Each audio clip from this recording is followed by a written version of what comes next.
Sir మీరు మన సినిమాలో పాట పాడారు అంటే ఇందులో అవునా సార్ ఇందులో చేస్తున్నా సార్ అంటే పలానా సినిమా రికార్డింగ్ మైక్ స్టూడియో అనేది ఫస్ట్ చూసింది అక్కడే. నా ఫస్ట్ రెమ్యునరేషన్ కూడా 500 అప్పుడు. ఓ వండర్ఫుల్. కవర్లో పెట్టి ఇచ్చారు అప్పట్లో. సూపర్ ఎస్టేషన్ దాచుకున్నా చాలా కాలం ఉండింది అది. దాని వీపు మీద పడుతున్నాడు ఆయన వెనక నుంచి. ఇప్పటికి గుర్తుంది ఆ ఇన్సిడెంట్ నాకు అనిపించి. దాని తర్వాత ఆయన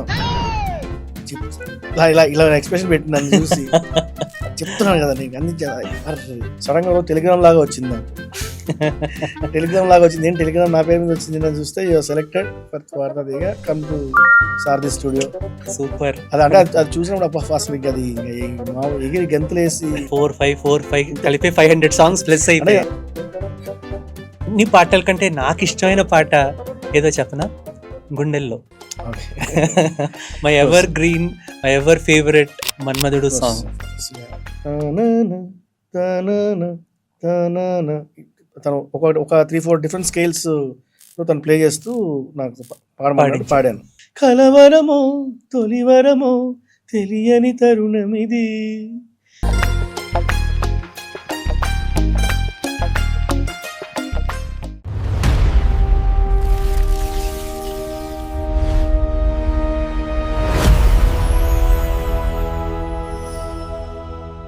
అందరికీ నమస్కారం. మన పాడ్కాస్ట్ విత్ ఎంసీవీ కార్యక్రమంలో మన సాంగోపాంగుల శీర్షికకు స్వాగతం. మన మిడిల్ క్లాస్ జ్ఞాపకాల్లో గుండెల్లో ఎప్పటికీ నిలిచిపోయే ఎన్నో సూపర్ హిట్ సాంగ్స్ పాడిన మన అందరి favourite playback singer Venu Srirangam ఈరోజు మనతో మన స్టూడియోలో ఉన్నారు. ఆయన రక్తంలోనే సంగీతం ఉందనడంలో ఎలాంటి సందేహం లేదు. ఎందుకంటే కేంద్ర ప్రభుత్వం పద్మశ్రీ పురస్కార గ్రహీత, కర్ణాటక సంగీత సామ్రాజ్ఞి స్వర్గీయ శ్రీరంగం గోపాలరత్నం గారు ఆయనకు స్వయానా మేనత్త. ఆ మహనీయురాలి ఆశీస్సులతో సంగీత వారసత్వాన్ని గుండెల్లో నింపుకుని ఇండస్ట్రీలోకి అడుగుపెట్టారు వేణుగారు. ఆ తెలుగు బుల్లితెర చిత్రాల్లోనే మైలురాయిలుగా నిలిచిన ఈటీవీ పాడుతా తీయగా రియాలిటీ షో గుర్తుందా?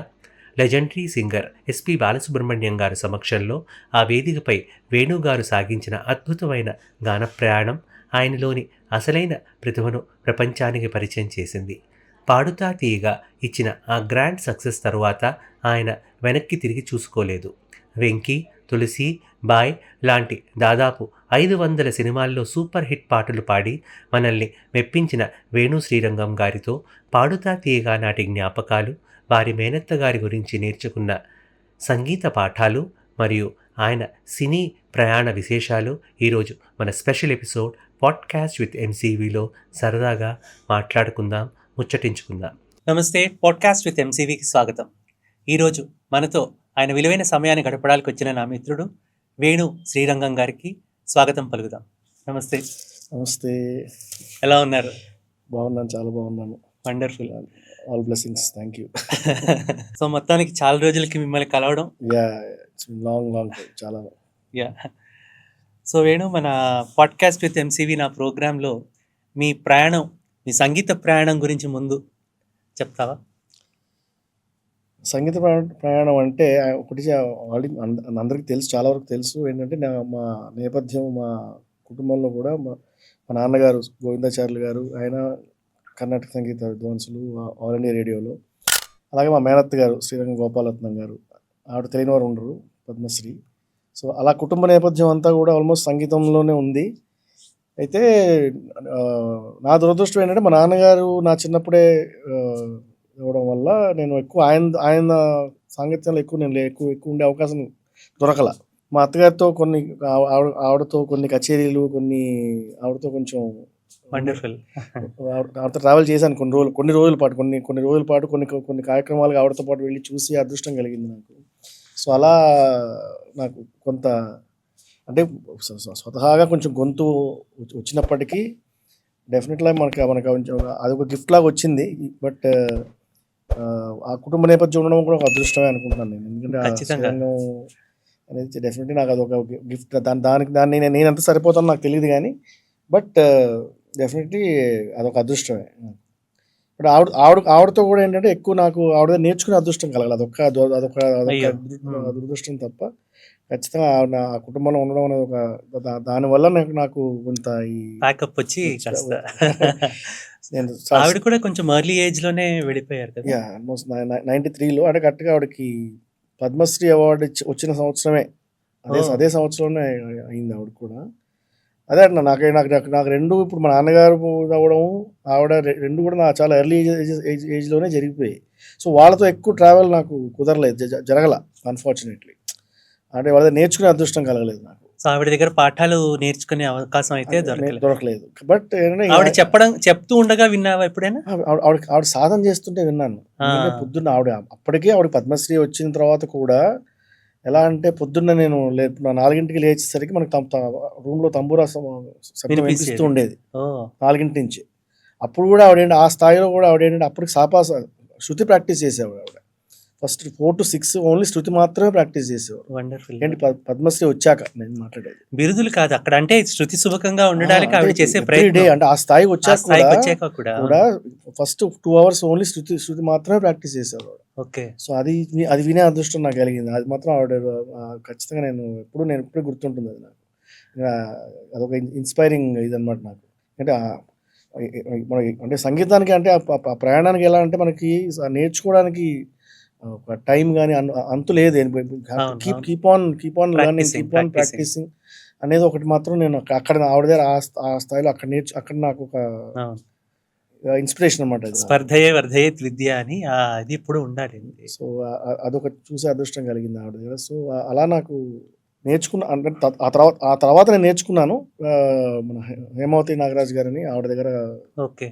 శాస్త్రీయ సంగీతం, అలాగే పాల్గుమి విశ్వనాథం గారి దగ్గర లలిత సంగీతం. ఓహ్! వండర్‌ఫుల్. 2 కూడా ప్యారలల్‌గానే నేను ఒకేసారి ఈవిడ దగ్గర శాస్త్రీయ సంగీతం, ఆయన దగ్గర లలిత ఆ! సంగీతం ఒకేసారి నేను నేర్చుకోవడం జరిగిందనమాట. ఓకే. సో, అలా నా ఫస్ట్ చెప్పాలంటే ఒక విధంగా నా ఫస్ట్ గురువు ఆవిడే. శాస్త్రీయ సంగీతం సంబంధించి ఫస్ట్ గురువు ఆవిడే. సో, అంటే ఇంట్లోనే మనకి ఇంటి విద్య ఉన్నప్పుడు ఖచ్చితంగా ఆవిడే గురువు అవుతారు ఖచ్చితంగా. అందుకే ఇప్పటికీ మీరు పాడుతున్నప్పుడు ఆ శృతి సుభకంగా ఇప్పటికీ అనిపిస్తూ ఉంటుంది. అది. సో, చిన్నప్పుడే మీరు గాయకుడు కావాలనుకున్నారా? అంటే ఇప్పుడు అంత లాంగ్ టైమ్ డ్రీమ్ ఎప్పుడు అనుకోలేదు ఎప్పుడు కూడా. అంటే నేను ఫ్యూచర్‌లో ఇంత అవ్వాలి. మా అమ్మగారు చెప్తుంటారు. మా నాన్నగారికి నేను కచేరీ చేస్తూ చూడాలని ఆయన కోరిక ఉండేదిట. అది ఇప్పటికి నాకు పూర్తిగా ఆ కోరిక నేను నెరవేర్చలేదని నాకు ఇప్పటికీ అదొక డెఫినెట్‌లీ మేము కూడా వెయిట్ చేస్తున్నాం. సో, అదొకటి ఉంది కోరిక. మా నాన్నగారి కోరిక తీర్చాలని ఉంది. డెఫినెట్‌లీ ఇంపార్టెంట్ అది. తర్వాత నేనేంటంటే నాకు ఇటు మా సినిమాల వైపు వస్తాను అని కూడా నాకు అప్పుడు అనుకోలేదు. అవును. అంత ఆలోచన ఉండేది కదా. అది ఎప్పుడు మొదలైందంటే నేను బాలు గారిని కలిసిన తర్వాత నాకు అది పడింది బీజం పడింది అక్కడ. నేను ప్లేబ్యాక్ సింగర్, నేపథ్య గాయకుడిని అవ్వాలి అలా అక్కడ స్టార్ట్ అయింది. ఆ బీజం అక్కడ పడడం దాంతో ఇటు మళ్ళిందనమాట. కాలు ఇటు మళ్ళింది. సినిమాల వైపు ఇటు మళ్ళడం జరిగింది. అప్పుడు కూడా నేను నేర్చుకుంటూ ఉండేవాడిని. మా పాలుగుమి గారితో కలిసి లైట్ మ్యూజిక్ ప్రోగ్రామ్స్ చేసేవాళ్ళం. ఓహ్! వండర్‌ఫుల్. ఓకే. నేను ఆయనతో కలిసి హేమావతి గారు, మన వినోద్ బాబు గారు మేమందరం కలిసి నాద వినోదిని అనే ట్రూప్ ఉండేది. అవును. నాద వినోదిని. So, correct. దాని కింద మేమందరం లైట్ మ్యూజిక్ ప్రోగ్రామ్స్ చేస్తూ ఉండేవాళ్ళం. ఓకే. సో, అలా స్టార్ట్ అయింది. నా ఫస్ట్ రికార్డింగ్ కూడా పాల్గొమి గారిది. ఓహ్! కోరస్ పాడాను ఆయనకి. ఓకే. నా ఫస్ట్ రికార్డింగ్ కోరస్ పాడాను. పాల్గొమి గారికి లైట్ మ్యూజిక్ ఆల్బమ్‌కి కోరస్ పాడాను. నా ఫస్ట్ రెమ్యునరేషన్ కూడా 500 అప్పుడు. ఓహ్! వండర్‌ఫుల్. కవర్‌లో పెట్టి ఇచ్చారు అప్పట్లో. సూపర్ ఎస్టేషన్. దాచుకున్నావా? చాలా కాలం ఉండింది అది. ఎందుకంటే అప్పటికి నాకు 500 అనేది చాలా పెద్ద అమౌంట్. అవునవును. 500 అంటే అసలు వెరీ బిగ్ మనీ నాకు. అది ఒకసారి హమ్ చేయగలవా నాకు? అది కోరస్ పాడా యాక్చువల్లీ. లైట్ మ్యూజిక్ అది యాక్చువల్లీ ఏంటంటే సాంగ్ నాకు గుర్తుంది. ఓకే. ఏం పాట అది అది? Light music song. తోట పిలిచే ఏ తోపు పిలిచే తోట పిలిచే తోపు పిలిచే ఏటి తరగల పాట పిలిచే ఏటి మొగనో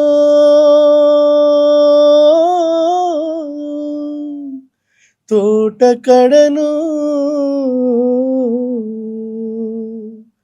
ఏటి మొగనో తోట కడను ఎదురుగా పడితే పడుచులు చెదరిలో బడవా మనసులు తోట పిలిచే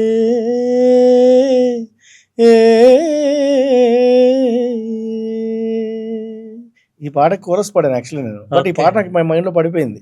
డెఫినెట్ గా ఈ ఎంత పాట వినోద్ మధురంగా బాబు గారు ఉంది పాడారు అసలు. ఈ పాట యాక్చువల్గా, Oh, బట్ నీకు దానికి కోరస్ పాడడం జరిగింది. బట్ అది అది అప్పుడు నాకు అది కూడా చాలా పెద్ద అచీవ్మెంట్ నాకు అది. కరెక్ట్. ఇనీషియల్ స్టేజెస్ లో అంత మంచి ఆపర్చునిటీ రావడం అంటే Yes, yes. ఎందుకంటే అది ఫస్ట్ రికార్డింగ్ అయింది. అలా అసలు రికార్డింగ్, మైక్, స్టూడియో అనేది ఫస్ట్ చూసింది అక్కడే. First wonderful. సో ఇప్పుడు నీ మ్యూజికల్ జర్నీ స్టార్ట్ చేసి ఆల్మోస్ట్ 2 దశాబ్దాలు అయింది. దాటిపోయింది. 26-27 ఇయర్స్ ఆల్మోస్ట్.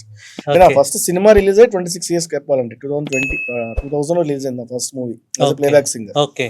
దాని ముందు ఆల్మోస్ట్ ఒక 2 years నుంచి బిన్ ట్రావెలింగ్. అంటే నాకు కోరస్ పాడేవాడిని, లైక్ అందరు మ్యూజిక్ డైరెక్టర్స్కి కూడా ఎక్కువ వందే మాతరం గారికి పాడాను, కోరస్ Okay. ఎక్కువ పాడేవాళ్ళం.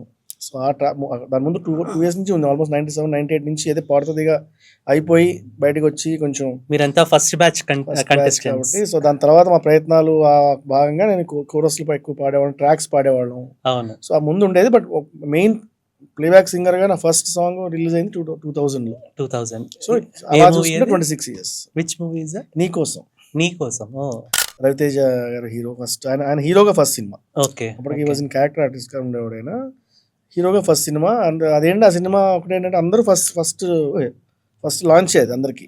ఓకే. మన శ్రీను వైట్ల డైరెక్టర్ గారికి, ఆర్వి పట్నాయక్ మ్యూజిక్ డైరెక్టర్ గా, సింగర్ గా నేను, నిహాల్, ఓకే. కౌసల్య, అందరూ పాడితే తీయగా ట్రూప్. లాంచ్ అందులోనే మాది. మా చెప్పాలి Okay. ఒక లాంచ్ ప్యాడ్ లాగా నీకోసం సినిమా అనేది మా అందరం but wonderful movie. First cinema అది. అవును. సో అట్లా అందులో కూడా ఏంటంటే ఒక ఫాస్ట్ సాంగ్, చిందులేసే వయసులో అని చెప్పి ఓకే. ఫాస్ట్ నెంబర్ ఉంది, కాలేజ్ సాంగ్. ఓకే. అందులో వన్ ఆఫ్ ద వాయిస్ నాది. నేను, ఆర్పి గారు అండ్ నిహాల్ ఓకే. కలిసి పాడేది. మేము అందరం ఒకటే సాంగ్లో అది మా అందరి వాయిస్. సో అలా స్టార్ట్ అయిన నా ఫస్ట్ పేరు చూసుకున్నాను ఆన్ స్క్రీన్ క్యాసెట్ మీద, వేణు కింద సాంగ్ కింద నా పేరు చూసుకున్న yes, ఫస్ట్ టైం yes. అనమాట. So nice. That feeling is something different. Just ఆ ముక్క వినడం కోసం ఆ సినిమాకి వెళ్ళిపోవాళ్ళం మేము చాలా సార్లు. వెళ్ళిపోయి జస్ట్ కొంచెం వినడం కోసం అలా వెళ్ళి కొంచెం వినేది వచ్చేవాళ్ళం బయటికి. Wonderful. So starting of your career లో సో ఎలాంటి ఛాలెంజెస్ ఫేస్ చేయాల్సి వచ్చింది?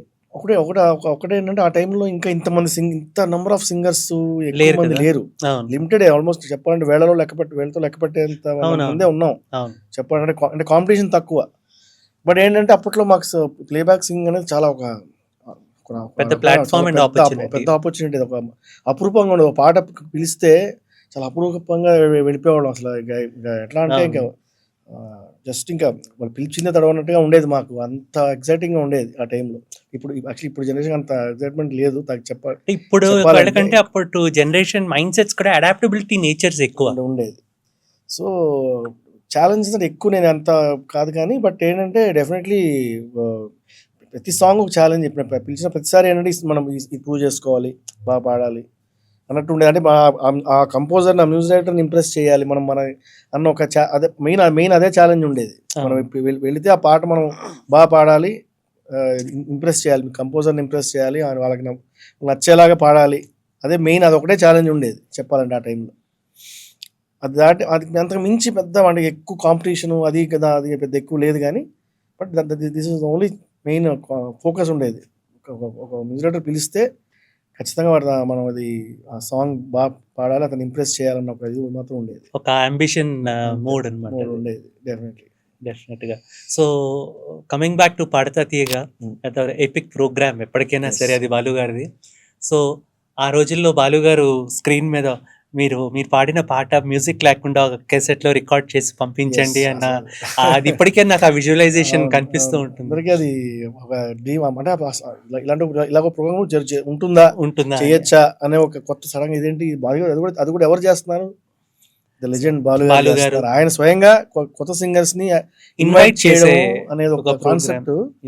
లైక్ అది శాస్త్రి గారికి పుట్టిన ఒక థాట్. అది everyone has to be grateful to Shastri. Definitely Shastri uncle అది ఇప్పటికీ మాకందరికి ఆయన అంకులే అని అందరం అంకులే అంటాం. సో చూసాడు ఆయన, మా ట్రావెల్ చూసాడు ఆయన, మా గ్రోత్ కూడా చూసారు. ఎంత మందిని చూసారో ఆయన. Yeah, సో ఆ రోజుల్లో ఆడిషన్స్ లేదా స్టూడియో అనుభవాలు ఏమైనా చెప్పగలవా? అదే ఫస్ట్ మనకి ఒకటేంటంటే అలా అలా ఆ ఇది రావడమే, ఇన్వైట్ రావడమే చాలా పెద్ద ఇది అనమాట మనకి. పంపించాను, క్యాసెట్ పంపించిన తర్వాత అసలు అంటే పంపించి వదిలేసాను. ఏదో నాకు ర్యాండమ్గా కొన్ని అప్పట్లో మనకు తెలియదు కదా అవునవును. మనకి. ప్లస్ మనకి అప్పుడున్న ఆప్షన్ ఏంటి, క్యాసెట్లో రికార్డ్ చేసి రికార్డ్ చేసి పంపించాలి. పంపించడం అంతే. ఆ క్యాసెట్లో మనం ఏముండదు, శృతి మ్యూజిక్ ఏముంటుంది, ఇట్లా ర్యాండమ్గా పాడేస్తాం. ఏదో 2 పాటలు పాడి పంపించేసాను. సడన్గా టెలిగ్రామ్ లాగా వచ్చింది నాకు. టెలిగ్రామ్ లాగా వచ్చింది. ఏంటి టెలిగ్రామ్ నా పేరు మీద వచ్చింది అని చూస్తే యువర్ సెలెక్టెడ్ ఫర్ దిగా come to Sarathi studio. Super. అది అంటే అది చూసినప్పుడు అసలు ఇంకా అది ఇంకా మా ఎగిరి గంతులేసి అంటే ఇప్పుడు నేను ఎంత పాడతాను, ఎక్కడ ఏ స్టేజ్కి వెళ్తాను అనేది అసలు థాట్ లేదు. యాన్సిలరీ. ఫస్ట్ ఏంటంటే ముందు ఆయన కలుస్తాం. అంటే ఆయన ఒక ఫ్లోర్లో ఒక సెట్లో మనం పక్కన ఆయన ఉంటాడు. ఆయన నుంచి ఆయనతో మనం మాట్లాడే అవకాశం దొరుకుతుంది. అదే 2 కళ్ళారా పక్కనే నిల్చొని చూడడం అంటే అదే దట్ ఈస్ బిగ్గెస్ట్ అచీవ్మెంట్ కదా, అది డ్రీమ్ అది. సో అది చాలా నాకు అనుకున్నాను. నేను ఎంత దూరం వెళ్తాను, అఫ్కోర్స్ నేను ఫైనల్స్ దాకా వెళ్ళలేదు కానీ బట్ స్టిల్ నేను చేసిన ఒక 3-4 ఎపిసోడ్స్ కూడా it was like dream come true నాకు. అండ్ ఆయన ఇచ్చిన ఎంకరేజ్మెంట్ కానీ, ఆయన మాట్లాడిన తీరు కానీ, that inspired me to take a decision to proceed further, to go to like playback సింగింగ్కి వెళ్ళాలి అనే ఒక అంటే రాదర్ అంటే ఇంట్లో నాకు ఎక్కువ నాకు ఈ బ్యాక్గ్రౌండ్ ఉన్నా కూడా స్టిల్ నాకు అటు డ్రైవ్ చేసింది ఎక్కువ ఆయన మాటలు, ఆయన దీంతో వల్ల నేను అటు ఎక్కువ డ్రైవ్ అయ్యాను చెప్పాలి, ఆ ఇన్స్పిరేషన్తోనే. ఆయన పర్సనల్గా ఏమైనా టిప్స్ ఇచ్చేవారా పాడేటప్పుడు? డెఫినెట్లీ ఆయన ఒకటేంటంటే అక్కడ టిప్స్ ఎక్కువ ఉండదు కాదు, కానీ అది అక్కడ ఎలా అంటే నా ఫస్ట్ సాంగ్ నేను పాడినప్పుడు పాడిన తర్వాత ఐ థింక్ 3rd రౌండ్లో అనుకుంటాను. 3rd రౌండ్లో అప్పట్లో ఒక రౌండ్ ఉండేది. ఏంటంటే మనకి ఫస్ట్ టెంపో మార్చి పాడడం అనేది ఒక రౌండ్ ఉండేది. ఫస్ట్ నేను ఏ ఎపిసోడ్ అయితే ఎలిమినేట్ అయ్యానో ఆ ఎపిసోడ్లో ఫస్ట్ 2 రౌండ్స్ బ్రహ్మాండంగా నేనే విన్నాను. ఫైనల్ రౌండ్ ఏమైందంటే కరెక్ట్గా శృతి రౌండ్. ఓకే. శృతి రౌండ్లో మూడు శృతులు డిఫరెంట్ స్కేల్స్ ప్లే చేశారు. ఫస్ట్ 2 పర్ఫెక్ట్గా వచ్చింది, 3ర్డ్ది రాంగ్ ఎత్తుకున్నా. ఓకే. ఆయన అనుకుంచి నన్ను వీపు మీద తడుతున్నాడు. ఆయన అనుకుంచి ఇప్పటికి గుర్తుంది ఆ ఇన్సిడెంట్ నాకు. అనుకుంచి దాని తర్వాత ఆయన ఇలా ఎక్స్ప్రెషన్ పెట్టి నన్ను చూసి చెప్తున్నాను కదా నీకు అందించాను. జస్ట్ ఆ ఒక్క దానివల్ల నేను మిస్ అయింది అది. అయితే ఆ రౌండ్ క్లియర్ అయిపోయింది. అది ఆ ఒక్క దానివల్ల మిస్ అయిన తర్వాత నాకు దాని విషయంలో చూసుకోవాలి శృతి అని ఒక చిన్న అని ఎక్కువ కాదు కానీ బట్ ఆ తర్వాత నేను చెప్తే ఆయన నవ్వాడు. ఆయన తర్వాత ఎప్పుడంటే తర్వాత మళ్ళీ అదే పాడుతుంది గెస్ట్గా వెళ్ళాను ఒకసారి. అవును, గెస్ట్ సింగర్గా వెళ్ళాను. అప్పుడు చెప్తే ఆయన నవ్వాడు. ఆయన చెప్తే ఇలా అయింది సార్ అంటే ఇట్ వాజ్ వండర్ఫుల్ మెమరీ అండి. అదే ఆయనతో ఎప్పుడు స్టేజ్ మీద ఎప్పుడు ఉన్నా మాట్లాడినా it's like every time it's learning. Correct. ప్రతిసారి ఇట్స్ లెర్నింగ్. ఒక కొత్త ఏదో సంథింగ్ అంటే ఆయన అలా ఎలా ఉండగలుగుతారు అని ఆశ్చర్యం వేస్తుంది నాకు. హౌ క్యాన్ ఒక మనిషి నా 50,000 పాటలు పాడిన మనిషి 40,000 పాటలు ఎలా పాడారు అసలు? How is it possible? మనిషి మానవ మాతృగా సాధ్యమేనా అసలు? ఎలా అలా అన్ని పాడిన ఆయన ఇలా ఉండగలుగుతారు ఇంత down to earth? Because they're all continuous learning process. మీ మేనత్ గారు ఆయన వీళ్ళందరూ కారణ జన్మలు. సో అదే ఆశ్చర్యం. ఆయన కలిసి ప్రతిసారి ఇట్స్ లెర్నింగ్, కొత్త లెర్నింగ్, ఒక ఏదో కొత్త విషయం ఇవాళ అన్నట్టుగా ఉంటుంది నాకు. ప్రతిసారి ఇట్లా కొత్తగా చూసినట్టే ఉంటుంది, ఇంకేదో కొత్తగా నేర్చుకోవడానికి ఉంటుంది. అలా వండర్ఫుల్. అది ఏంటో అక్కడి నుంచి స్టార్ట్ అయ్యి నాకు అది నేను ఫార్చునేట్ తెలియదు, అన్ఫార్చునేట్ తెలియదు కానీ the last episode where he was there, అక్కడ కూడా ఆ సెట్లో కూడా నేను ఉన్నాను. ఓకే. సామాజవర్గం ఆయన ఒక సిరీస్ చేశారు వీటిలో వాళ్ళు. అది బాలుగారు ఎపిసోడ్లో నేను ఉన్నాను. ఆయన పాడటం కోసం వెళ్ళాను అని పిలిచారు. So the whole day I was with ఆ రోజు బాలుగారితో ఉన్నాను ఆ రోజు. వండర్ఫుల్. సో అది ఒక రకంగా ఐ ఫీల్ ఫార్చునేట్, ఒక రకంగా సాడ్ అన్ఫార్చునేట్ అనిపిస్తుంది. But feel to be on positive note అనుకుంటే అదృష్టం. Definitely SPB whole day I spend with ఆ సెట్ లో ఉన్నాం, కలిసి ఉన్నాం. ఆయన శ్రీరంగం వారు అని పిలిచారు. శ్రీరంగం వారు అని పిలిచాడు ఆయన. It was all like memory, ఒక చెవులు అలా ఇప్పటికీ మోగుతుంది. డెఫినెట్ గా మొన్న ఏదో ఒక క్లిప్పింగ్ కూడా చూసాను. నీ పరిచయం చెప్పుకునేటప్పుడు యువర్ టాకింగ్ అబౌట్ మీ అత్తయ్య అందరూ అండ్ నీ గురించి మర్చిపోయావు, అదే కావాలి కదా అని ఆయన అనడం. నిజంగా ఐ వాజ్ అసలు నీకు ఎవరయ్యా నువ్వెవరు అని అడిగాడు ఆయన. సో లైక్ ఫన్ లాగా ఉండింది. నీ గురించి మర్చిపోయావు బట్ స్టిల్ నువ్వు గుర్తుపెట్టుకోవాలి, అందరూ గుర్తుపెట్టుకున్నావు కదా, అది that is That is more important. అన్నాడు ఆయన. అండ్ ఆ రోజు నా వాయిస్ని కూడా ఆ రోజు ఈ మదన్ మోహన్ గారి వాయిస్తో కంపేర్ చేశారు. డిఫరెంట్ కల్చర్ ఉన్న వాయిస్ ఇది, కరెక్ట్. డిఫరెంట్ టెక్స్చర్ ఉన్న వాయిస్ ఇది అని చెప్పి చాలా అప్రిషియేట్ చేశాడు. Memory all memories. ప్రాతస్మరణీయులు వాళ్ళంతా, వాళ్ళతోటి ప్రతిరోజు ఇప్పుడు నువ్వు చెప్తుంటేనే నాకు ఒక విధమైన జోష్, ఒక్కసారి ఆయనతోటి ఉన్న డేస్ అన్ని ఒక్కసారి లాగా రిఫ్లెక్షన్స్ మర్చిపోలేము అవి, మర్చిపోయే మనం ఉన్నంత వరకు అవి మనతోటి భద్రపరుచుకుంటాం అంతే. సో నీ ఆల్మోస్ట్ ఈ 20+ years ఆఫ్ జర్నీలో which music director you appreciate and you have learned a lot? అంటే ఒక్కొక్కళ్ళు ఐ కెన్ సే మనం ఒక్కళ్ళలో స్పెసిఫై కాదు కానీ, బట్ నేను ఎక్కువ వర్క్ చేసింది మాత్రం డిఎస్పి ఎక్కువ వర్క్ చేశాను, దేవిశ్రీ ప్రసాద్ ఎక్కువ వర్క్ చేశాను. నేను దాంతో చక్రి గారితో ఎక్కువ వర్క్ చేశాను. వీళ్ళిద్దరితో నా ట్రావెల్ ఎక్కువ ఉండింది. అంటే నా ట్రావెల్ స్టార్ట్ అయింది యాక్చువల్లీ ఆర్పి గారితో, ఇప్పుడు ఆయనతో తర్వాత ఎక్కువ నేను సినిమాలు పాడలేదు కానీ తర్వాత డిఎస్పితో స్టార్ట్ అయింది జర్నీ. డిఎస్పితో ఆల్మోస్ట్ 5-6 years బ్యాక్ వరకు కూడా ఐ బీన్ సింగింగ్. సో చక్రికి almost I sung more than 50 films. Okay, more than 50. And number of films చెప్పాలంటే I sang more than 50 films for Chakri. So ఆ చక్రితో ఎక్కువ ఏంటంటే ఈవెన్ కాన్సర్ట్స్ పరంగా కూడా ఆ చక్రితో ఎక్కువ ట్రావెల్ ఉండింది నాకు. ఓకే, బట్ బి అన్నది ఏంటంటే అదృష్టం ఏంటంటే ఐ సాంగ్ అందరికీ పాడేశాను, అండ్ ఆల్మోస్ట్ అందరికీ పాడేశాను. ఎవరు ఎవరైనా వెనక్కి వెతికితే ఐ కెన్ సే డెఫినెట్లీ అందరికీ పాడేశాను. ఇట్ ఈస్ ఒక్కొక్క పాట పాడాను. కీరవాణి గారికి ఒక పాట పాడాను. అనిరుద్ధ్ కూడా పాడావా? అనిరుద్ధ్ అనిరుద్ధ్ ఈ మధ్య కదా. So but even Mickey J Meyer ఒక సాంగ్ పాడాను. అట్లా almost long back Anoop Kote పాడాను. బట్ నా ట్రావెల్ ఎక్కువ ఉండింది మాత్రం డిఎస్పి అండ్ చక్రి. మణిగారికి ఆల్మోస్ట్ 7 films పాడాను. 7 films పాడాను మణిశర్మ గారికి. సో ఆల్మోస్ట్ అందరితో అయింది. రమణ గోగుల గారు పాడాను 2 songs, రమణ గోగుల గారికి పాడాను. శ్రీలేఖ్ గారికి ఒక 5-6 songs పాడాను. వందే మాతరం గారికి ఒక 4 songs పాడాను. అలా 4-5 కలిపి 500 songs ప్లస్ అయితే అందులో యాక్చువల్ 500లో నాకు ఈవెన్ మూవీ కాకుండా నాకు వేరే లాంగ్వేజ్ ఒక 10-15 పాటలు వేరే లాంగ్వేజ్ ఉంటాయి. ప్లస్ డివోషనల్ సాంగ్స్ కూడా కొన్ని. ఏ భాషల్లో పాడావు? కన్నడ ఎక్కువ పాడాను. కన్నడ కాదు, మాట్లాడలేను కానీ అప్పుడు కూడా ఏంటంటే రైటర్స్ ఉండేవాళ్ళు. రైటర్స్ పక్కన ఉండి నేను తెలుగులో రాసుకుని మీనింగ్ అడిగి ప్రొనౌన్సియేషన్ అడిగి తెలుసుకుని పాడేవాడిని. అప్పుడు కూడా డివోషనల్ ఎక్కువ పాడాను. సినిమా పాటలు కూడా పాడాను కానీ కన్నడ డివోషనల్ ఎక్కువ పాడాను. ఓకే, సో కన్నడ డబ్బింగ్ సినిమాలు ఎక్కువ పాడాను. కన్నడ డివోషనల్ ఏ పాటలు పాడారు? ఎవరికి? అంటే జనరల్గా ఇప్పుడు అక్కడ మా డివోషనల్ అంటే ఏం చెప్పాలి నాకు కరెక్ట్గా నాకు తెలియట్లేదు కానీ, బట్ అంటే ఏ దేవుడికి సంబంధించినవి? క్లాసికల్ లేకపోతే క్లాసికల్ కాదు, semi classical, light music kind of songs. Not like అలానే ప్రాపర్ ఇది అని కాదు, ప్యూర్ క్లాసికల్ అని కాదు కానీ ఎక్కువ డివోషనల్ లైటర్ జోన్లోనే ఉండేవి. Light music and semi classical. Okay, you remember one Kannada song? Any Kannada నాకు అంటే నాకు డివోషనల్స్ ఇప్పుడు కష్టం, కొంచెం చాలా కాలం అయిపోయింది. ఇవి కూడా సినిమా పాట కూడా యాక్చువల్లీ కొన్ని అక్కడ కంపోజర్స్కి డబ్బింగ్ పాడాను. కొన్ని ఏంటంటే ఇక్కడ మన చక్రి కంపోజిషన్లోనే కొన్ని 2-3 కన్నడ సాంగ్స్ పాడాను. తను కన్నడలో చేసినప్పుడు తన కాంబినేషన్లో పాడాను. అలా అందుకొళ్ళదేని అది ఒకటి గుర్తుంది నాకు. అదేంటో ఒక మూవీ సాంగ్ యాక్చువల్లీ. అందుకొళ్ళదేని బంద ప్రీతి తాని బదలాయితే ಹೇಳದೇನೆ మాయాయితే ಹೇಳದೇನೆ. లిరిక్ గుర్తురాట్లేదు. No problem. ఇది ఒకటి నాకు గుర్తుంది నాకు. వండర్ఫుల్.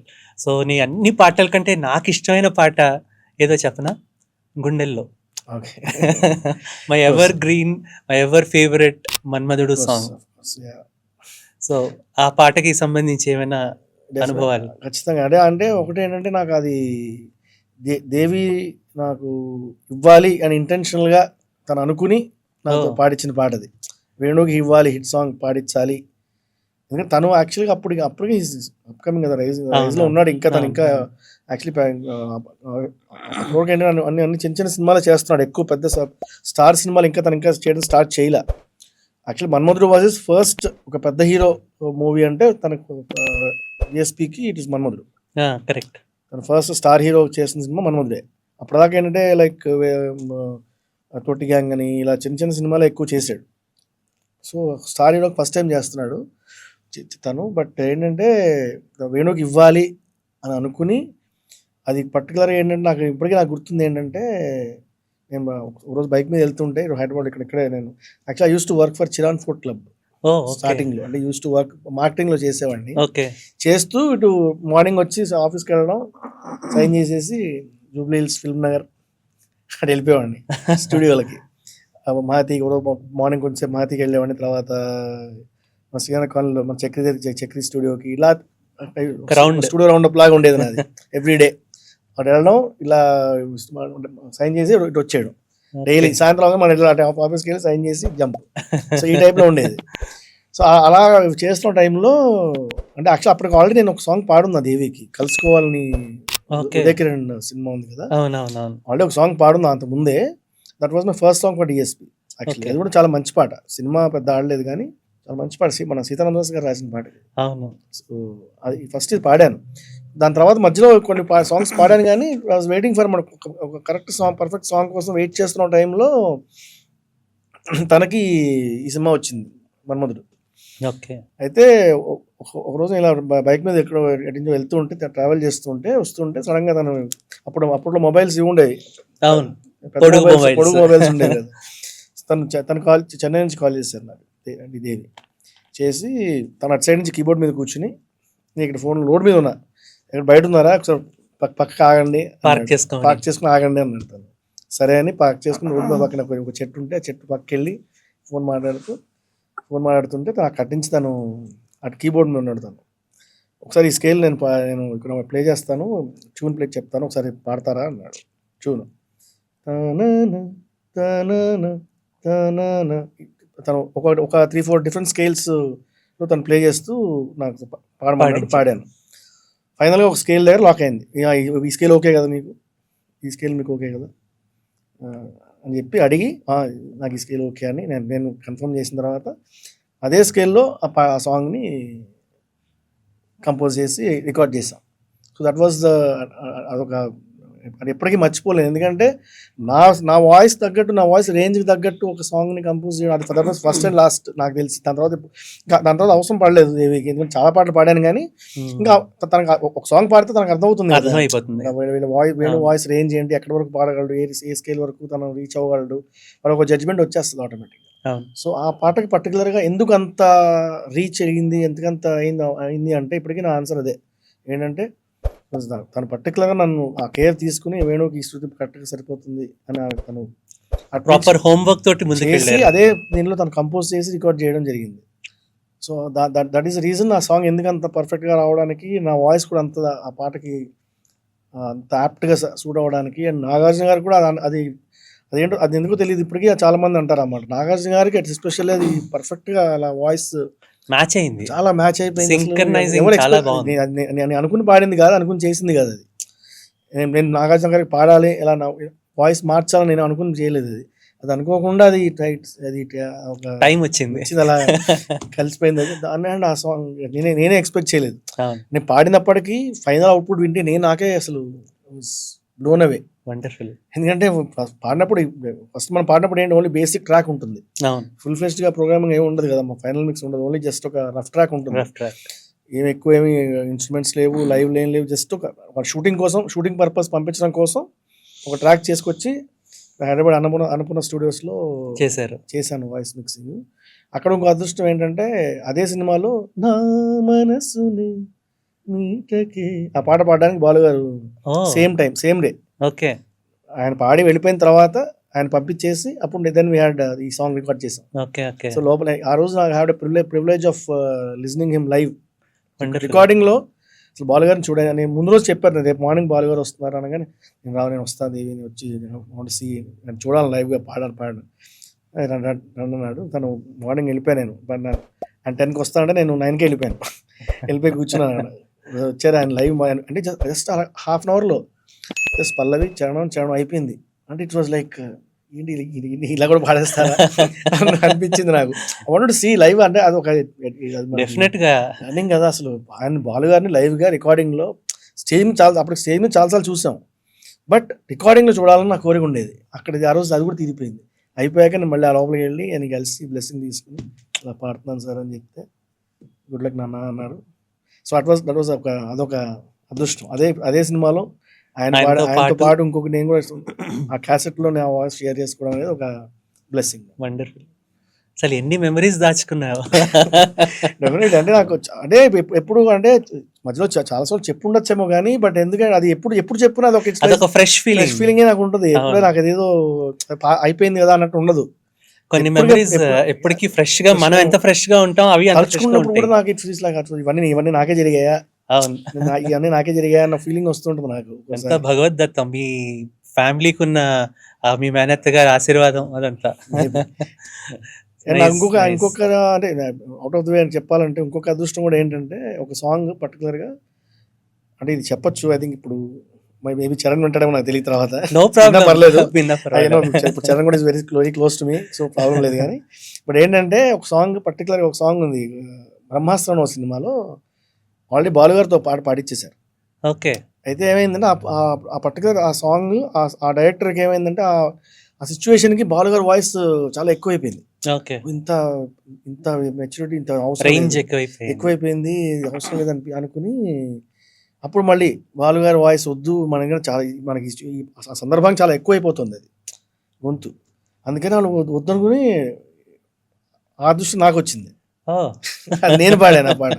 విచిత్రమైన అప్పటిదాకా నేను దానికి ముందు బాలు గారు నేను ట్రాక్స్ పాడిన బాలు గారు పాడిన సందర్భాలు చాలా ఉన్నాయి. నేను కొన్ని ట్రాక్స్ పాడిన సందర్భాలు కొన్ని ఉన్నాయి. అవి ఆయన ఫైనల్ వర్షన్ ఆయన పాడే ఉన్నాయి, కొన్ని ఒక 5-6 పాటలు ఉన్నాయి అలా.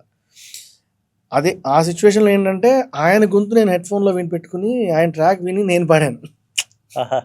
హెడ్ఫోన్ ఆయన వాయిస్ వస్తుంటే ఇది బాబాయ్ నేను పాడావా, నాకే ఫీలింగ్, దీన్ని నేను ఎలా మ్యాచ్ చేయగలుగుతా, ఎలా అవుతుంది అన్న ఫీలింగ్ నాకు. ఏ పాట అది? అడుగు అడుగు అడుగు ఏమేం కావాలో, అడుగు అడుగు అడుగు నీకింకేం కావాలో, మొహమాటం పడకుండా భయమంటూ లేకుండా, సిగ్గేస్తోందనకుండా అనకుండా, అడుగు అడుగు అడుగు ఏమేం కావాలో. మంచి పాట యాక్చువల్లీ, బ్రహ్మాస్త్రం అని జగద్బాబు హీరో సినిమా. సో అలా ఇలా కూడా నాకు ఇలాంటి అదృష్టం కూడా కలిగింది నాకు లైఫ్. అసలు ఈ రోజు మన programme is definitely going to be a good mileage programme అని నాకు అనిపిస్తుంది. ఎందుకంటే ఇన్ని మెమరీస్, ఇన్ని ఒకటి తనకు వస్తున్నట్టు వస్తున్నాయి, అదే ఎన్ని దాచుకున్నావు కడుపులో అన్నట్టుగా ఉంది. అండ్ సో యాజ్ ఇన్ని ఎక్స్పీరియన్సెస్ ఉన్నాయి, ఇంత 500+ పాటలు పాడిన నువ్వు ఇతర భాషల్లో కూడా పాడావు కదా. So what homework do you do to present your self recording పరంగా? అంటే ప్రేక్షకులకి చేరాలి, సో వాళ్ళు అంటే ఇప్పుడు పిల్లల నుంచి అందరూ వింటారు. సో అఫ్ కోర్స్ నీ గొంతుకులో ఎలాంటి భావమైనా అద్భుతంగా పలుకుతుంది, అది వేరే విషయం. ఫ్రాంక్లీ ఒకటేనంటే ఇప్పుడు సిచ్యువేషన్ ఎలా ఉందంటే, అంటే ఆల్మోస్ట్ నేను స్టార్ట్ అయిన తర్వాత నుంచి ఒక పరిస్థితి ఎలా ఉందంటే, అంత ముందు రికార్డింగ్ సిస్టమ్ అనేది ఎలా ఉండేది, ముందే పాట వాళ్ళకి సింగర్కి పంపించేసి వాళ్ళు ముందే ప్రాక్టీస్ చేసుకుని, ప్లస్ మా రికార్డింగ్ ముందు ఒక 1 వీక్ ముందు నుంచి రిహార్సల్స్ చేసి ఆ సిస్టమ్ ఉండేది బాలు గారి వరకు కూడా చెప్పాలంటే. మా దగ్గరకు వచ్చినప్పుడు ఏమైపోయిందంటే, రికార్డింగ్ స్టూడియోకి వెళ్ళేవరకు మనకి సాంగ్ ఏంటి, సందర్భం ఏంటి కూడా తెలియని పరిస్థితి. ఓకే. మనం హోంవర్క్ చేసుకుని, మనం బేసిక్ హోంవర్క్ ఏం చేసేవాడిని అంటే, శృతి ప్రాక్టీస్ చేసుకుని వెళ్ళేవాడిని. శృతిలో పాడాలి ఫస్ట్, అది మెయిన్ ఇంపార్టెంట్ కదా, అది మెయిన్ కదా. సో శృతి ఇప్పుడు కూడా నేను రికార్డింగ్ వెళ్ళే ఏమైనా ఉంటే మార్నింగ్ కార్లో బయలుదేరినప్పుడు కారులో శృతి పెట్టుకుని వెళ్ళే ముందు కూడా త్రూ అవుట్ ట్రావెల్లో కూడా నేను శృతి పెట్టుకుని, ఆ శృతి నేను పాడుతూ దాంతోపాటు పాడుతూ స్టూడియోకి వెళ్తాను. Okay. So that is basic, అది బేసిక్. అది మిగతా అన్ని సాంగ్ని బట్టి మనం అక్కడ ఎమోట్ చేయాల్సిన, అక్కడ వెళ్ళాక సాంగ్ ఎలా ఉంది, ఆ సందర్భం ఏమిటి, ఆ సాహిత్యం ఏమిటి, అక్కడ వెళ్ళాక తెలుస్తుంది మనకి. సో మాకు ముందు పంపించే ఆప్షన్ ఇప్పుడు చాలా తక్కువ, ఎప్పుడో చాలా తక్కువ మంది చేస్తున్నారు ఆ పని. ముందు పంపించేసి లిరిక్ పంపించేసి ట్యూన్ పంపించేసి చాలా తక్కువ మంది చేస్తారు అది. ఓకే. దానివల్ల ఏమవుతుందంటే మనం ముందే హోంవర్క్ చేసే అవకాశం ఏమి ఉండదు. అక్కడ వెళ్ళాక ఒకసారి విని సాంగ్ ఒకసారి 1-4 సార్లు మనం అక్కడ విని దాన్ని మనం ఓన్ చేసుకుని పాటని సాహిత్యాన్ని ఆ ట్యూన్ని ఓన్ చేసుకుని ఆ సందర్భం ఏంటో తెలుసుకుని సందర్భాన్ని బట్టి మనం అక్కడ ఎక్కడెక్కడ ఏం ఎమోట్ చేయాలి, ఎలా మనం ఎక్స్ప్రెషన్ ఇవ్వాలి, లెంత్ ఎక్కడ తగ్గించాలి, ఎక్కడ ఇవన్నీ అక్కడికి వెళ్ళాక ఇంకా మేము ఆన్ స్పాట్ డిసిషన్స్. క్యాలిక్యులేట్ చేసుకుని పాడడం ఏమవుతుంది. నేనని కాదు, ఆల్మోస్ట్ అందరు సింగర్స్ పరిస్థితి అదే ఇప్పుడు పరిస్థితుల్లో. ఎందుకంటే మనం ముందు సాంగ్ పంపించడం అనే కాన్సెప్ట్ తగ్గిపోయింది, లేదు ఇప్పుడు. అవును. సో అది దానివల్ల ఏంటంటే బేసిక్ అని నేను చేసేది ఏంటంటే శృతి మాత్రం ఖచ్చితంగా ప్రాక్టీస్ చేసుకుని వెళ్తా. మన ఎవ్రీడే ఉంటుంది, ప్రతిరోజు ఉన్నా రికార్డింగ్ వెళ్ళేటప్పుడు ఖచ్చితంగా పర్టికులర్గా ఇంకోసారి మళ్ళీ మిస్ అవ్వకుండా ట్రావెల్లో కూడా నేను కార్లో వెళ్తున్నప్పుడు మాత్రం అది పెట్టుకుని శృతి పెట్టుకుని దాంతోపాటు ప్రాక్టీస్ ఒకసారి జస్ట్ ఆ ప్రాక్టీస్ మాత్రం నేను చేసుకుని వెళ్తాను స్టూడియోకి. So you have done more than 800+ stage shows also. Yeah, ఇంకా యాక్చువల్గా ఎక్కువే ఉన్నాయి, కొన్ని కౌంట్ చేసుకోలేదు, ఎక్కువే ఉన్నాయి.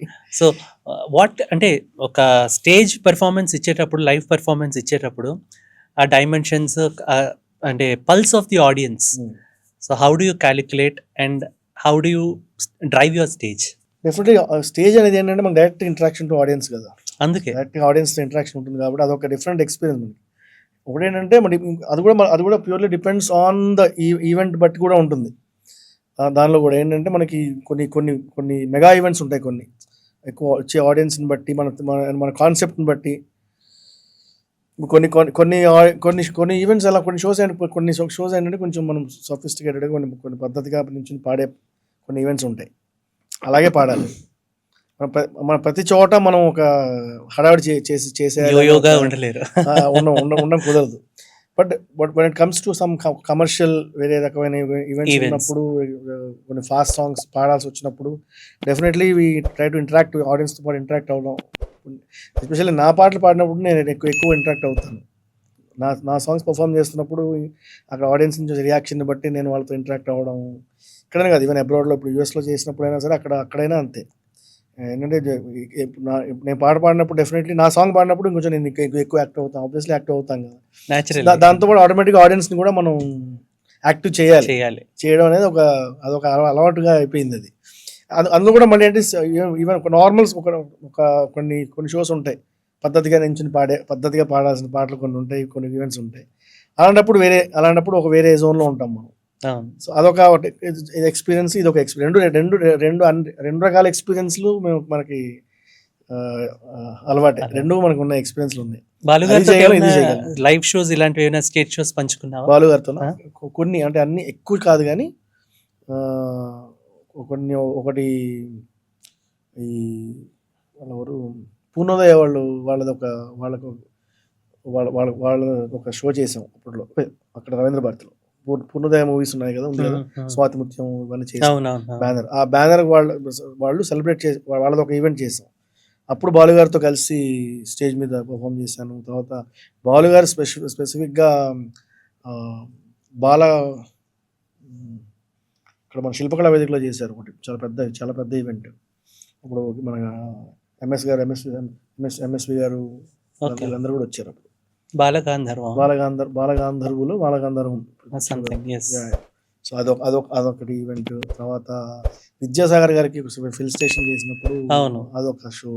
అప్పుడు బాలుగారితో కలిసి స్టేజ్ మీద చంద్రముఖి మూవీ తర్వాత చంద్రముఖి అప్పటికే చాలా సినిమాలు చేశాడు ఆయన తెలుగులో. బట్ ఆయనకి ఫిల్ స్టేట్ చేశారు. అప్పుడు ఆయనతో కలిసి చంద్రముఖి సాంగే ఓపెనింగ్ సాంగ్ ఉంది, ఇంట్రొడక్షన్ సాంగ్ ఉంది కదా, అరే అరే అరే అరే అరే అరే అరే ఆ పాట ఆయనతో కలిసి నేను నిహాల్ ఇద్దరం పాడాం ఆయనతో స్టేజ్ మీద. చాలా ఒక 5-6 అంటే అది పాడకుండా చాలా ఉన్నాయి కలిసి ఒకటే స్టేజ్ మీద మనం కలిసిన సందర్భాలు చాలా ఉన్నాయి, కానీ పాడినవి మాత్రం ఒక 5-6 షోస్ ఉంటాయి. Because he knows how to catch the pulse of the audience very well. చాలా అంటే తర్వాత ఇప్పుడు ఏమైపోయిందంటే ఎక్కువ జనాలకు వెళ్ళిపోవడాలు ఇలాంటి ఒక కాన్సెప్ట్ లాగా వచ్చేసింది కదా. ఆయన ఏంటంటే అక్కడే ఉండి ఆడియన్స్ అటెన్షన్ గ్రాబ్ చేయడం అన్నమాట. అది సో అది ఆయనకు తెలిసినంతగా ఎవరికి తెలియదు, నాకు తెలిసినంత.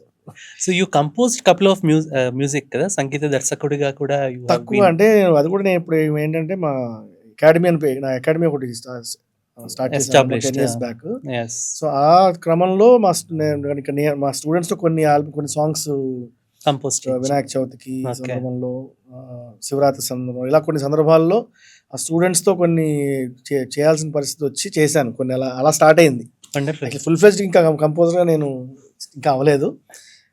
అవుతాను, డెఫినెట్గా అవుతున్నా, స్లోగా we wish చేస్తున్నా. it has to definitely. be happening ఇప్పుడు soon. అవ్వాలని ఉంది, చేయాలని ఉంది. ఇప్పుడు నాకే చేయాలని ఉంది. ఇంకా ఇప్పుడు కొంచెం స్పీడప్ అవ్వాలి. ఇంకా ఇప్పుడు ఏంటంటే కొంచెం గ్యాప్తో అప్పుడప్పుడు చేస్తున్నా. ఇప్పుడు కొంచెం ఫాస్ట్గా కొంచెం ఎక్కువ చేయాలని ఉంది. ఇంకా చేస్తా, డెఫినెట్గా చేస్తా. సో భవిష్యత్తులో సొంత ఆల్బమ్స్ ఏమైనా చేయాల్సినవి ఏమైనా అనుకుంటున్నారా? చేయాలి, డెఫినెట్గా చేస్తా. ఇండిపెండెంట్ సాంగ్స్ అయితే చేయాలని ఉంది నాకు. చేస్తాను ఖచ్చితంగా. ఆలోచన ఎప్పటి నుంచో ఉంది. ఇప్పుడు ఇంకా ఇంప్లిమెంట్ చేస్తున్నా, చేయబోతున్నా, త్వరలో చేయబోతున్నా, చేస్తా డెఫినెట్గా. So wonderful. సో రియాలిటీ షోస్లో you have been as a judge also. Yeah so reality షోస్లో ఈ తరం సింగర్స్కి మీరు పాడేటప్పుడు ఆ వ్యత్యాసం ఎంతవరకు ఉంది అన్నది ఏమైనా గమనించారా? డెఫినెట్గా. ఇప్పుడు అదే అంటే నేను స్టార్ట్ అయినప్పుడు రియాలిటీ షోస్ అంటే అప్పుడు ఇంకా వెరీ ఇనిషియల్ స్టేజ్. అంటే ప్రాపర్ రియాలిటీ షోస్ అనేది అప్పటికి ఇంకా ఫుల్ ఫ్లెజ్డ్గా తర్వాత ఇంకా మొత్తం నేషనల్ వైడ్ మొత్తం అన్ని చాలా వచ్చేసాయి తర్వాత. అప్పుడు సరిగమప ఒకటి, మన పాడతా తీగ, వన్ ఆర్ టూ ఉండేవి. సరిగా ఉండేది, ఇక్కడ పాడుతుంది ఉండేది, అవును. అంతే. ఇంకా వేరే ఏమి ఉండేవి కాదు. తర్వాత మేము ఏం చేసాం, సంగీత మహాయుద్ధం ఒకటి చేసాం అప్పట్లో. అది చాలా అద్భుతంగా అసలు స్టార్ట్ అయింది. కానీ అఫ్కోర్స్ అది సరిగ్గా ప్రాపర్గా ఎండ్ అవ్వలేదు అది. కానీ but it was wonderful show. అది ఆల్మోస్ట్ 6 మేము 6 ఉండేవాళ్ళం క్యాప్టెన్స్ లాగా. సో ఇట్ వాజ్ అంటే అప్పుడు ఏంటంటే ఈ స్క్రిప్టెడ్ ఉండేది కాదు చెప్పాలంటే, ఫ్రాంక్లీ స్పీకింగ్. ఇప్పుడు చాలా వరకు మెజారిటీ స్క్రిప్టెడే ఉంటుంది. మెజారిటీ స్క్రిప్టెడే ఉంటుంది. ఒక 10-20% మేబీ ఒరిజినల్ ఉంటుంది, కానీ మెజారిటీ స్క్రిప్టెడ్ ఉంటుంది. అప్పుడు ఇంకా అంత స్క్రిప్టెడ్ కాదు అది. ఒరిజినల్ పక్క అక్కడ జరిగే రియల్ ఎమోషన్స్, రియల్ ఇదే ఉండేది ఎక్కువ. సో అది మేము చూసాం. అది ఆ గొడవలు, ఆ కొట్లాటలు, అది కూడా చూసాము. మేము చేసాం ఆ టైంలో. అసలు ఇలా ఇంత గొడవ పడుతున్నారు ఏంటి అనుకునేవాళ్ళం మేము. అంటే అట్లీస్ట్ నాతో అవ్వలేదు, కానీ వేరే ఇద్దరు కంటెస్టెంట్స్, ఇద్దరు క్యాప్టెన్స్ విపరీతమైన ఆర్గ్యుమెంట్, విపరీతమైన గొడవ జరిగేది. బట్ ఒకటేంటంటే వాట్ ఐ సీ చేంజ్ ఒకటేమో అనిపించిందంటే, ఇప్పుడు వస్తున్న సింగర్స్కి ఇప్పుడు ఇట్స్ లైక్ ఒక హ్యూజ్ అడ్వాంటేజ్. ఎందుకంటే ఎక్కువ మందికి ఆపర్చునిటీ, ఎక్కువ మంది సింగర్స్ బయటకు వస్తున్నారు. రీసెంట్ లాస్ట్ 10 years తీసుకుంటే అదొక రకంగా అడ్వాంటేజ్. ఒక రకంగా ఏంటంటే ఇంకా ఎవరికి కూడా ఒక ఇది ఉండదు, ఏమంటారు, ఒక ఐడెంటిటీ అనేది, ఇండివిజువల్ ఐడెంటిటీ అనేది ఉండదు. నెంబర్ ఆఫ్ ఒక్కొక్క సిరీస్ నుంచి ఒక డజన్ల కొద్దీ బయటకు వచ్చేస్తున్నారు, రెడీ అయిపోతున్నారు. ఈ సీజన్ అయిపోయి నెక్స్ట్కి వచ్చేసరికి కొత్త బ్యాచ్ వచ్చేస్తున్నారు. కొత్త బ్యాచ్, కొత్త మొహాలు, కొత్త వాయిస్లు. సో ఇది అన్నీ ఏంటంటే ఒక విధంగా ఇంతమందికి వస్తుంది, ఇంతమందికి అవకాశం దొరుకుతుంది, ఇంతమంది పాడుతున్నారు ఒక అడ్వాంటేజ్గా ఉన్నా కూడా ఎంతమందికని ఇక్కడ ఒక సాచురేషన్ దాకా వెళ్ళిపోతుంది. ఇంకొక అడ్వాంటేజ్ ఏంటంటే ఇప్పుడు డిజిటల్ పెరగడం వల్ల ఏంటంటే ఎవరికి వాళ్ళే క్రియేట్ చేసుకునే ఒక అవకాశం. బ్యాండ్స్ ఇవన్నీ ఎవరికి వాళ్ళే కానీ లేకపోతే ఇండిపెండెంట్ సాంగ్స్ కానీ ఎవరికి వాళ్ళే క్రియేట్ చేసుకునే అవకాశం ఉంది. కాబట్టి నోబడీస్ లైక్ అప్పట్లో మాకు సినిమా పాట ప్లేబ్యాక్ సింగింగ్ అంటే ఇట్స్ హ్యూజ్ థింగ్. అది ప్లేబ్యాక్ సింగింగ్ అంటే మాకు చాలా పెద్ద విషయం, అది అచీవ్మెంట్ అది. ఇప్పుడు అసలు ప్లేబ్యాక్ సింగింగ్ అనేది దట్ ఈస్ వాళ్ళ లిస్ట్లో ఇట్ విల్ బి విధంగా చెప్పండి లాస్ట్లో ఉంటుంది. అది వస్తే పాడతాం, వస్తే ఖచ్చితంగా పాడతారు, కానీ దానికోసం ఎవరు వెయిట్ చేయట్లా. నోబడీ ఈస్ లైక్ డెస్పరేట్గా లేరు ఎవరు. అంటే యూట్యూబ్ ఛానల్స్ ఒకటి క్రియేట్ అవ్వడం ఒకటి, ఆ తర్వాత ఇన్స్టాగ్రామ్, ఫేస్బుక్ లో కూడా ఎవరికి వాళ్ళు చేసేసుకుంటున్నారు. దానివల్ల ఏంటంటే వాళ్ళకి సినిమా పాట వస్తే ఓకే, రాకపోయినా ఓకే, అంత ఎగ్జైట్మెంట్ వాళ్ళు ఎవరు కూడా ఫీల్ అవ్వట్లా. మేము అప్పట్లో మేము ఫీల్ అయినంత ఎగ్జైటింగ్ గా వీళ్ళు ఇప్పుడు జనరేషన్ నాకు తెలిసి ఎవరు అంత ఫీల్ అవ్వట్లా. I can see that. వాళ్ళు కనబడి తెలుస్తుంది నాకు, వాళ్ళని చూస్తే అర్థమవుతుంది నాకు. దే ఆర్ మోర్ ఇంటూ ఏంటంటే ఇండిపెండెంట్ గా వాళ్ళే చేసుకుంటున్నారు. వాళ్ళు గ్రోయింగ్. ఇప్పుడు ఇంకోటి ఏంటంటే ఒక పాట పాడినా చాలు. ఒక పాటకే వాళ్ళకి ఆల్మోస్ట్ ఒక 100 పాటలకు వచ్చేంత రికగ్నిషన్ ఫోకస్, ఐడెంటిటీ వచ్చేస్తుంది. అవును. బికాస్ లైక్ ఇప్పుడు ప్రతి సాంగ్ మీరు గమనిస్తే ఎస్పెషల్లీ పెద్ద మ్యూజిక్ లైక్ తమన్ లాంటి వాళ్ళు, ఇలాంటి వాళ్ళు ఏం చేస్తున్నారంటే వాళ్ళు ఈవెన్ సాంగ్స్లో వాళ్ళ వాళ్ళ వాళ్ళ వీడియోస్ కూడా ఇన్వాల్వ్ చేసి వాళ్ళని వీడియోలో పెట్టి అవును. ఆ సాంగ్ తాలూకు వీడియోలో వాళ్ళని కూడా ఇన్వాల్వ్ చేసి యాక్చువల్లీ వెరీ గుడ్ సైన్, అది చాలా మంచిది. అది ఇంకా సింగర్కి ఒక ఇమీడియట్ Immediate రికగ్నిషన్ identity వస్తుంది అవును, కదా. అవును, అవును. ఆ పాట పాడేవాడికి ఈ పాట తను పాడాడా అని ఇమ్మీడియట్గా ఆడియన్స్కి తెలిసిపోతుంది. రీచ్ అయిపోతుంది. అవును. సో దానివల్ల అందులో అంత పెద్ద మ్యూజిక్ డైరెక్టర్స్ అంత వాళ్ళ వీడియోస్లో వాళ్ళని చేస్తున్నప్పుడు ఆబ్వియస్లీ వాళ్ళకి ఇమ్మీడియట్గా రికగ్నైజ్, ఒక పాటతోనే వాళ్ళకి ఒక 100 పాటలు పాడిన ఒక ఇది వచ్చేస్తుంది, మైలేజ్ వచ్చేస్తుంది. సో వాళ్ళకి ఇంకా దాని తర్వాత వాళ్ళకి ఏది పాడినా వాళ్ళకి పెద్ద ఇంకా లెక్క ఉండదు. ఓకే పాడదాం అన్నట్టు ఉంటుంది. మాకేంటి, నేను 100 పాటలు దాటడానికి నాకు 10 ఏళ్ళు పైన పట్టింది, 15 ఏళ్ళు పట్టింది. 15 ఆల్మోస్ట్ 15 ఇయర్స్ ఆల్మోస్ట్ నాకు 100, 150, 150, 200 దాటడానికి. అది కూడా ఏంటి చిన్న చిన్న సినిమాలు, అక్కడ చిన్న సినిమాలు ఆల్మోస్ట్ ఉంటారు కదా చాలా చిన్న చిన్న కంపోజర్స్, చిన్న సినిమాలు, అలాంటివి ఎన్ని సినిమాలు పాడానో లెక్కే లేదు. అవన్నీ నాకు గుర్తు కూడా ఉండవు చాలా వరకు. చాలా పాటలు ఎలా అంటే తర్వాత ఎవరో ఎక్కడో ఏదో స్టూడియోలో సడన్గా ఆ కంపోజరో లేదా ఆ డైరెక్టరో ఎదురుపడి, సార్ మీరు మన సినిమాలో పాట పాడారు అంటే, అవునా అవునా సార్ ఎందులో అండి ఏ సినిమా సార్ అంటే పలానా సినిమా సాంగ్. నేను అప్పుడు అడిగేవాడిని సాంగ్ పంపించండి సార్ కొంచెం నాకు. నేను అలా అలా అలా చాలా పాటలు నాకు తెలియకుండా నాకు ఎప్పుడో పాడి వచ్చేస్తాను వెనక్కి. ఆ సాంగ్ ఉందో తెలియదు, ఊడిందో తెలియదు, పోయిందో తెలియదు, తీసేసి మార్చేసారో తెలియదు. ఎందుకంటే మనం పాడడం వరకే మన పని. కరెక్ట్. అది ఉంటుందో లేదో కూడా తెలియని పరిస్థితి ఆ టైంలో. అవును. ఆ సాంగ్ మన వాయిస్లో ఉంటుందో లేదో, లేకపోతే అది తీసేస్తారో లేదో, అలా చాలా ఉన్నాయి. బాగున్నా కూడా తీసేసి పెద్ద సింగర్లతో పాడి చేసిన సందర్భాలు చాలా ఉన్నాయి. వదిలేస్తే ఒక స్టేజ్ వచ్చి ఫస్ట్ లో కొంచెం ఫీల్ అయ్యేవాడిని, తర్వాత అలవాటు అయిపోయింది. పాడడం మన మన మన మన రెమ్యునరేషన్ మనకి వచ్చిందా ఉంటే సంతోషం, లేకపోతే ఇంకా డబుల్ సంతోషం. ఓకే ఆ మ్యూజిక్ దండం పెట్టేసి ఇంట్లోంచి ఓకే థ్యాంక్ యూ అని చెప్పి వదిలేసేవాడు. అలా చాలా పాటలు ఉన్నాయి, హిట్ సాంగ్స్ చాలా ఉన్నాయి అలా. సో నీకెంతో ఇష్టమైన పాట, అది నువ్వు పాడిందే కావచ్చు, బాలుగారు పాడిందే కావచ్చు, వేరే ఎవరి సింగర్స్ అయినా కావచ్చు. బాలుగారు యూనివర్సల్ బోల్డ్ ఉంటాయి. అంటే వెంటనే ర్యాపిడ్ ఫైర్ గా నేను పాడిన పాటల్లో కోర్స్ గుండెల్లో ఉంది అనేది కమర్షియల్ గా it is like definitely beautiful composition. Commercial గా ఉన్నా కూడా నాకు పర్సనల్ లెవెల్లో నన్ను అడిగితే నాకు సత్యంలో నేను పాడిన పాట I'm in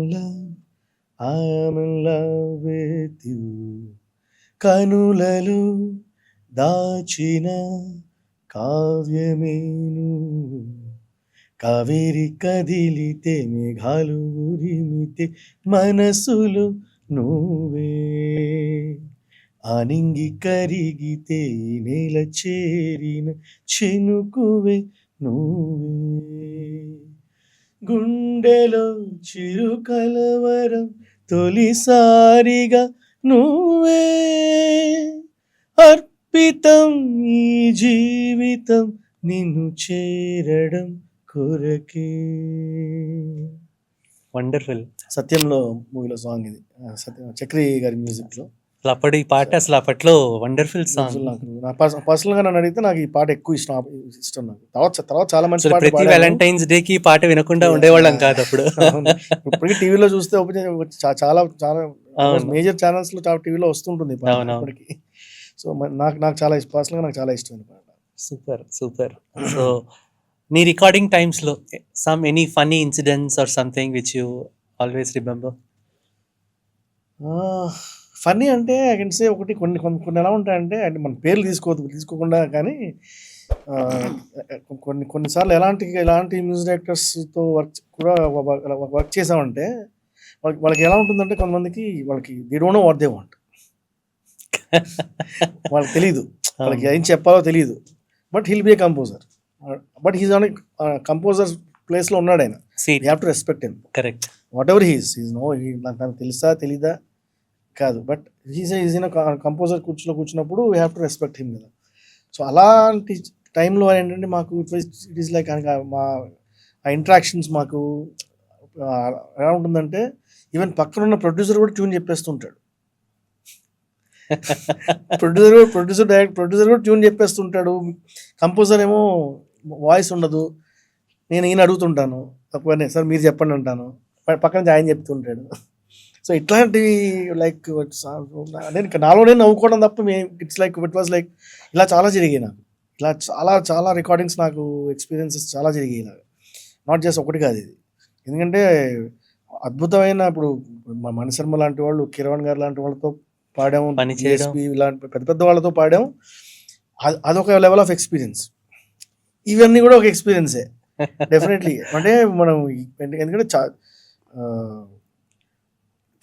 ఫ్రాంక్లీ చెప్తున్నాను కదా, వాళ్ళకి ఏం చెప్పాలో తెలియదు, పాపం అనిపిస్తుంది ఒక్కోసారి నాకు తలుచుకుంటే. ఏంటంటే వాళ్ళకి అర్థం అయిపోయారు, కంపోజర్ అయ్యారు, కంపోజర్ అనే ట్యాగ్ ఉంటుంది, వచ్చి కూర్చుంటారు ఆ సీట్లో, చెప్పడం తెలియదు.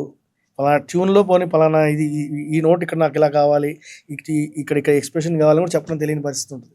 సో ఇలాంటి వాళ్ళందరినీ మేము ఫేస్ చేసుకుని, వాళ్ళందరినీ దాటుకుని ఇవన్నీ కూడా అంటే ఇవన్నీ నేను చెప్పడం కంటే యాక్చువల్లీ ఆ లైవ్లో చూస్తే ఇంకా బాగుంటుంది ఎక్స్పీరియన్స్. ఇంకా చెప్పడం నాకు తెలియట్లేదు ఇంకా ప్రాపర్గా, బట్ లైవ్లో అక్కడ ఉన్న వాళ్ళకి మాత్రం ఇట్ వాజ్ లైక్ ఫన్ అనమాట, మామూలు ఫన్ కాదు అది.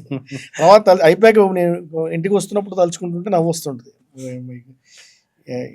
ఎలా అయింది, ఇలా కూడా పాడతాం అనుకుంటాం. సో ఇలాంటి ఎక్స్పీరియన్స్ చాలా ఉన్నాయి నాకు. సో ఉగాది పచ్చడి లాంటి కలగలుపు కలిగిన కెరియర్, అన్ని రకాలు ఉంటారు కదా, but we have to as a composer respect అంతే. So coming back to Karnataka సంగీతం ధృవతార మీ మేనత్త గారు. సో ఆవిడ వారసత్వాన్ని, మీ కుటుంబ వారసత్వాన్ని హౌ రెస్పాన్సిబుల్ యూ టేక్? ఒకటేంటంటే I can say being in music, first of all నేను మ్యూజిక్ కాకుండా వేరే నేనేం చేయకపోవడం అనేది ఫస్ట్.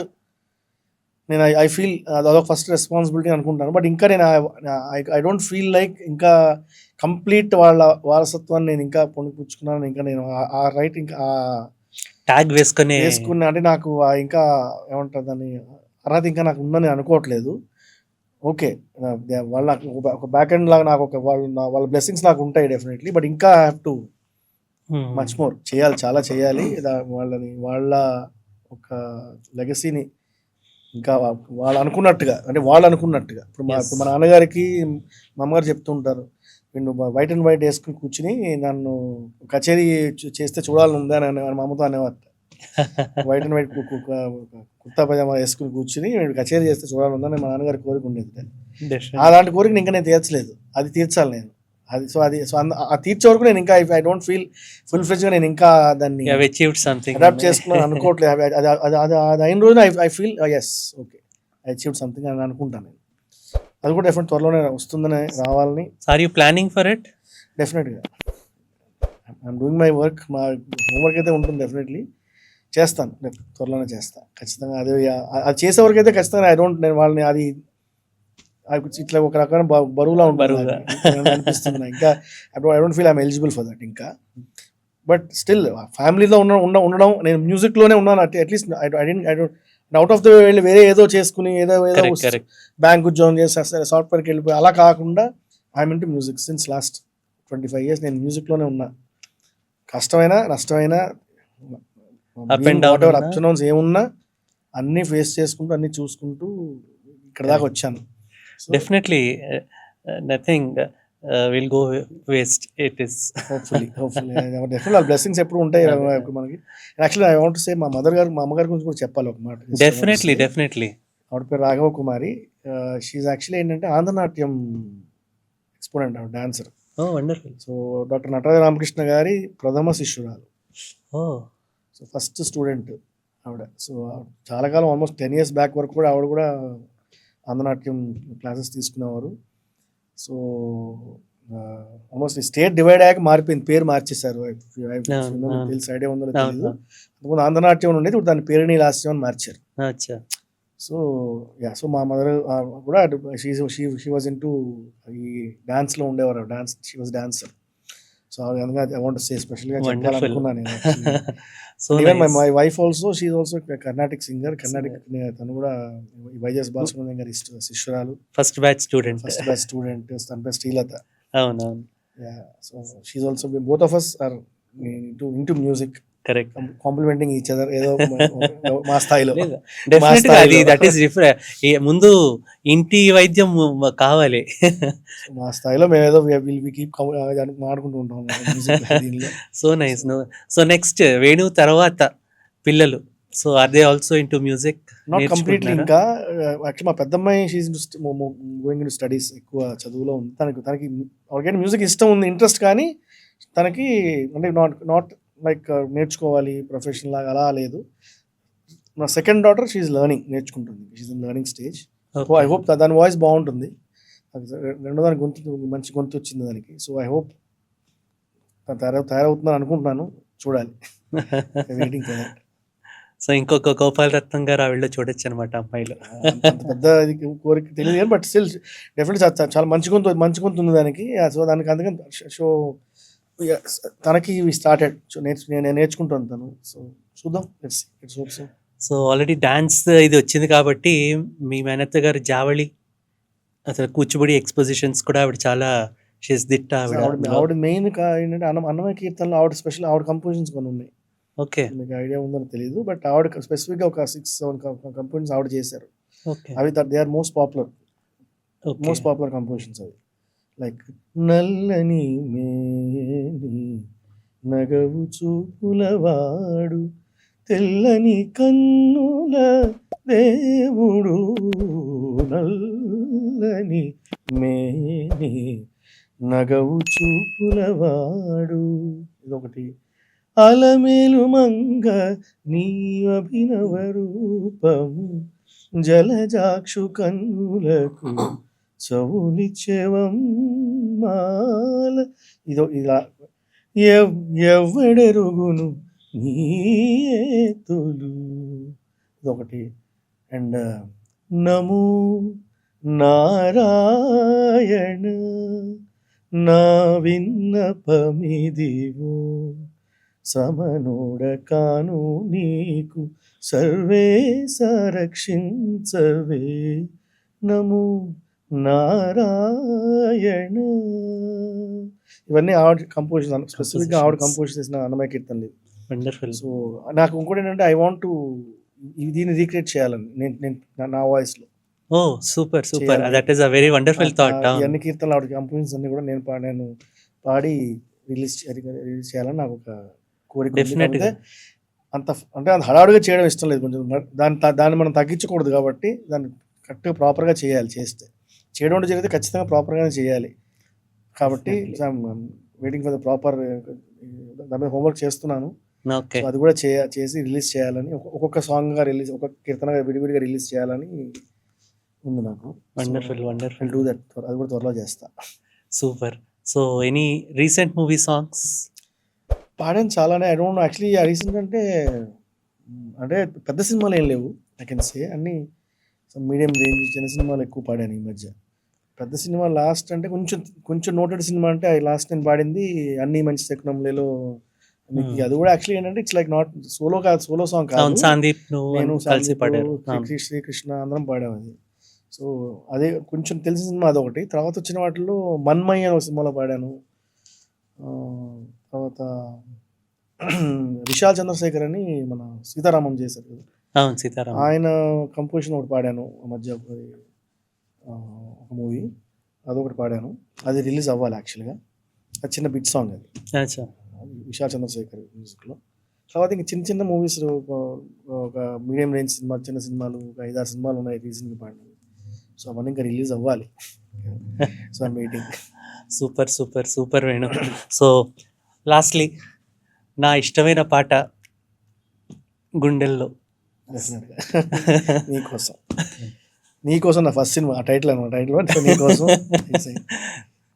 గుండెల్లో ఏముందు కళ్ళల్లో తెలుస్తుంది, పెదవుల్లో ఈ మౌనం నీ పేరే పిలుస్తోంది, నిలవదు కథ హృదయం నువ్వు ఎదురుగా నిలబడితే, కదలదు కథ సమయం నీ అలికిడి వినకుంటే, కలవరమో తొలివరమో తెలియని తరుణమిది, గుండెల్లో ఏముందో కళ్ళల్లో తెలుస్తుంది, పెదవుల్లో ఈ మౌనం నీ పేరే పిలుస్తోంది మనస మనస మనస మనస మనస మనస మనస మనస మనస హో మనస హో మనస.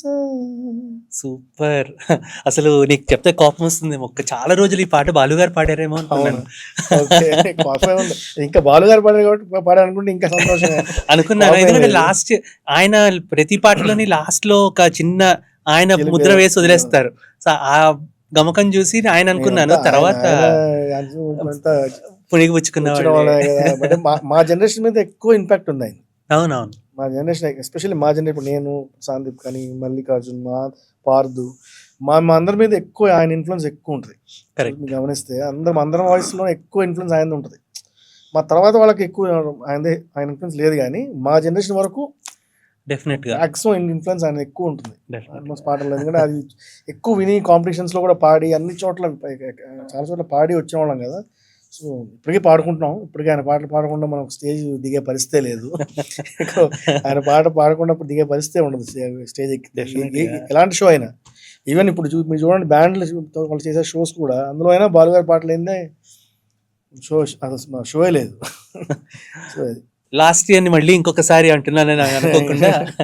సో చిత్ర గారితోటి యూ హ్యావ్ ట్రావెల్డ్ కాబట్టి అంటే నాకు ఫస్ట్ ఆవిడతో పరిచయం ఏంటంటే, ఆవిడ చేతుల మీదుగా ఆవిడతో స్టేజ్ కూడా పంచుకోవడం జరిగింది. అవును. ఆవిడతో కలిసి పర్ఫామ్ చేశాను, అంటే చాలా లాంగ్ బ్యాక్. ఆ తర్వాత ఆవిడ చేతుల మీదుగా నేను అవార్డు తీసుకున్నాను.